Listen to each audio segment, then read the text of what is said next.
Let's do some reverse engineering. This is a solar garden light. There's a solar panel on this side here and a battery here. When the sun shines, as one might imagine, it charges the battery. And then as the sun sets, there's a circuit which takes the 1.2 volts of the battery and converts it to about 3 volts, which powers up the white light, called a boost circuit. We'll take the assembly apart at the circuit board level, and then we'll go even further. We'll take the packaging off the integrated circuit, and we'll study the engineering that makes this assembly possible. So here's the assembly with all the electronic bits, the battery, a little circuit board that in the base that was used to create the connections which allowed it to take the wires up to the single circuit board. Only 3 components on the circuit board. There is the white LED, as one might imagine. There is a small inductor, and then there's the integrated circuit where actually all the technology occurs. We'll take this off the board and de-encapsulate it to find out the integrated circuit below, and we'll be able to analyze that and sort down what's going on. On the other side, of course, is the solar panel. Let's see how this works, because all the technology is inside here, by looking at a photograph of that semiconductor die. So this is the engineering that hides below that packaging. This is a solar charge controller. Looking at a few dozen transistors and some resistors.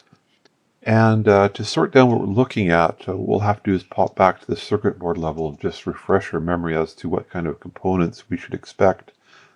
And from there, it'll be fairly easy then to sketch down and show us some of the bits and pieces that go into a modern bit of analog design. And I do say modern. This is actually a relatively recent process node. I was expecting something quite elderly, like the timer teardown that we did 2 weeks ago. That had a very old process node indeed. This one's much more modern, actually, and incredibly inexpensive. I'll show a photograph of the size of this die as the video continues. But for now, let's pop back to the system level and take a look at the oscilloscope, verify the waveform, and then we'll pop back down here. So here's a close-up to the circuit board. We have the solar cell entering on the left here with the S- and S+, the battery connections on the top here. Now the incoming voltage from the solar cell is about 1.2 volts. And the battery itself is a nickel metal hydride that needs about 1.2 volts. And you can see the trace that goes from the solar cell goes right directly to the battery, meaning there's probably not too much in the way of charge controlling. Now, the solar cell's connection doesn't go directly to the battery in the minus because that wouldn't work. When the solar cell stops producing electricity, the battery would discharge through the solar cell unless there's some sort of diode-like structure on the assembly. So we'll see something where when the solar cell stops producing energy, it'll stop allowing the battery to discharge through it. The other thing we'll have to find is something called a boost circuit, because that battery is only 1.2 volts and the solar panel is only 1.2 volts. LED requires sort of 3 point something volts to work, and below that nothing happens. So what we'll find is something called a boost circuit, and the other indication of boost circuit is we see this inductor, this switching power supply. Basically, the battery will come in at 1.2 volts. You can see it connects right to the side of the inductor. And then down here, it's going to go to a switch, essentially, which will occasionally pull the inductor low. And what that will do, of course, is allow current to form through the inductor. And then the switch here will open. It'll be a MOSFET of some sort. And what will happen is all the field will collapse. And then if you look closely, the tracing is that this connects right to the LED. So what we have is a very crude switching power supply. The battery will induce a magnetic field into the inductor that'll let go, and that induces a higher voltage, causes the LED to glow. There's no smoothing capacitor here, so what you'll see on the LED will be an AC voltage, which is fine because it'll probably be at a high enough frequency you can't perceive it. The other thing we'll note here is that there's only 4 connections on the actual integrated circuit. It looks like a 6-pin package, but 2 of the pins are unused, so we'll find that also to be a helpful hint as we reverse engineer the silicon.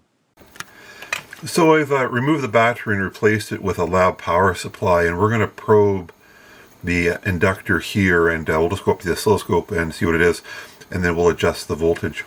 So probing at the output of the inductor, which I think is also the input to the LED, you can see an AC signal peaking up at 3.3 volts, which is right, because that's what the LED would like to glow. I'm at 1.2 volts, and the frequency is around 210 kilohertz. And if we just simulate the battery slowly losing charge, I'm about 1.1 volts. So the frequency now increases to 214 kilohertz to try to compensate, but the voltage, of course, stays regulated at 3.3 volts. Come down to 1 volt, same thing. You can see it's struggling a bit now. It's pushed the frequency up to 220 kilohertz, so it's switching a bit faster, trying to get the energy constant to be a constant. So now it's at 3.3 volts, and at 0.9 it starts to really dropping out of regulation. It's having a tough time. Now at 0.9 it's really struggling. You can see it runs around 215 kilohertz, but as it tries to saturate the inductor, it's running into trouble, so it stops and then bounces back up. And I think at 0.8 volts, the poor thing just, 0.8, tries again still. The LED now has gotten quite dim, 0.7, now at 0.6 volts. It's really given up. Going the other way, if come up back to 1.2 volts, looking great. That's the nominal output of that battery. 1.3 volts, same thing. Now you can see it goes the opposite way, where the frequency starts to drop because each cycle of the inductor produces a fixed amount of energy, and it's trying to do that to create that fixed voltage. 1.4 volts, still fine. Let's push to 1.5, won't go past that. I'm not sure what it's designed for. But now you can see drop down to 200 kilohertz. All in that game of trying to keep the constant amount of energy showing up to the LED. So in proof, essentially, it's regulating as I go up and down with the battery voltage. So we'll find, of course, all those circuits hiding in the integrated circuit.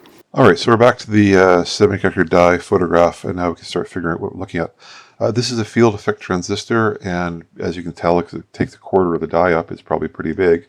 That means it has a lot of capability of handling current. If I zoom into it, basically you see the classic serpentining that goes on to create a power FET. Basically, you have a bunch of interfaces. Now, associated with that, of course, will have to be a voltage regulator or some sort of controller, and that sits in this quadrant here. And let's just go to a different photograph. I'll zoom in a bit with my microscope, change the objective to 100x. Now, purple stuff is polysilicon, and this is a diffusion resistor, basically. Well, in fact, it's a whole bunch of diffusion resistors. Sorry for the trickiness there. Let me just highlight it. That's a resistor, and this is a bunch of capacitors made out of the top metal. And, of course, you might think, well, resistor capacitor, that's a classic way of doing timing. And you'd be right. The resistor capacitors have a fixed timing constant, which is quite helpful. I think we're probably looking at a voltage-controlled oscillator. It wakes up at a specific frequency. These are probably cross-coupled FETs here for the topology. What happens is it'll wake up at a fixed frequency, and then it'll try to regulate the LED with a feedback path and compare it to a constant. That constant, I suspect, is associated with these components here. Unfortunately, the top metal got ripped off. The mounting pad was above this, but I have a strong suspicion here that's forming some sort of reference. You need some sort of reference in a voltage regulator to compare it to, and that just basically is some steering gate, not logic, all analog here, some steering circuitry here to set the voltage. So basically, top half of the chip here is a voltage regulator, which its job is, once the sun goes down, to take the battery and boost it up to 3.some volts. Okay, well, that leaves the bottom half of the die. Now we're going to switch back to another video. We haven't talked about the fact that the solar cell comes into this device and inevitably has to charge that battery. Let's switch the video first to see what we're seeing in terms of behavior of the silicon die, and then we'll sort down what we're probably looking at on this part of the silicon. So on the other side of the assembly, of course, the battery connections. Let's see if we get a sense to whether there's much regulation going to the battery or it's pretty much the solar panel. Again, if I hold it up to the meter, if I hold the cell up right to the brightest light, it comes up to 1.68 volts. So it's a little bit less than the voltage coming in the panel. I'm not sure if there's much regulation or if it's just simply basically a diode connection. Okay, so we weren't seeing much voltage regulation, which isn't much of a surprise. The solar panel essentially probably gets connected to the battery. It's just kind of abusive, but of course every day the sun comes up and then the battery gets discharged, so hopefully that little battery doesn't stay fully charged all the time, which would shorten life. However, in inexpensive products, you're not going to find a lot of attention to try to maximize battery life when you're paying $1 for something. Not much money in the budget for sophistication. There is, however, of course, the need that the solar panel doesn't discharge the battery when the sun goes down. And you can use that multimeter to prove there is a diode-like function going on. Basically, it blocks the current from discharging through the solar panel path, and that would be this part here. That leaves the last quadrant of the die. No real regulation. There is, of course, still the need for a circuit which can then sense whether or not the solar panel is producing power, and that I suspect lies down here. We can see more polysilicon resistors in the purple.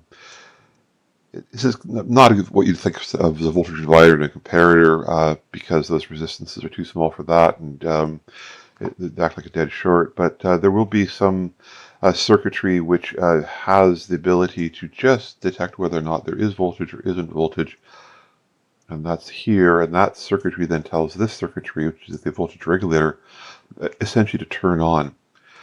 That leaves two more structures here. These are ESD protection diodes or clamping diodes. As that inductor switches a course, it's going to produce high voltage potentially. You need to protect against that. That leaves us just the pads to sort down. There's only 4 pads on the silicon die. I'm just quickly going to circle them. The metal associated with them was torn off as the part was in acid and dissolving, exposing those structures below. But you can see the 4 pads. So even though it's a 6-pin package, actually, I'm not sure why they actually, quote, air quote, spent the money because there is no need that. So there we have it. Basically, top half of the die, a voltage regulator. Bottom half of the die, essentially a switching function. Not really a charge controller, just enough to get the solar panel out of the circuit when it's not producing light to switch over. And I don't think a lot of care going on to make sure that battery is also carefully charged. I think it's just basically current limited by the resistance of the solar cell and the clamp by the voltage of the battery chemistry. No sophistication, but there's actually no budget here in this design to do anything other than that. So, and of course, they do get adequate life out of them. You know, they work for a couple of years and they die and you replace the battery, or even more likely, you just throw the whole thing away. Very much designed for that kind of ethos. But there you go. That basically is what you would find in an inexpensive solar cell. Well, we talked about sophistication. I thought this was going to be a single metal layer, fairly old process node, but it can't be. You can see there's a metal layer here. But below here still, of course, is the other metal layer, and below that the polysilicon, so a 2-metal layer. Let's go to a picture of the actual semiconductor, and we'll see indeed it's an incredibly small device, which is another sign that it's a fairly modern process. So I just have propped up here a microscope slide and on it some white adhesive. And then if you draw your attention to the very tiny little speck in that white, that is the semiconductor die. It's 0.3 millimeters on square, so it's a tiny chunk of silicon. And of course it has all the functionalities necessary to do a garden light. So tons of engineering. Well, I hope you liked that reverse engineering. If you did, please give it a thumbs up, and we'll see you on the next video.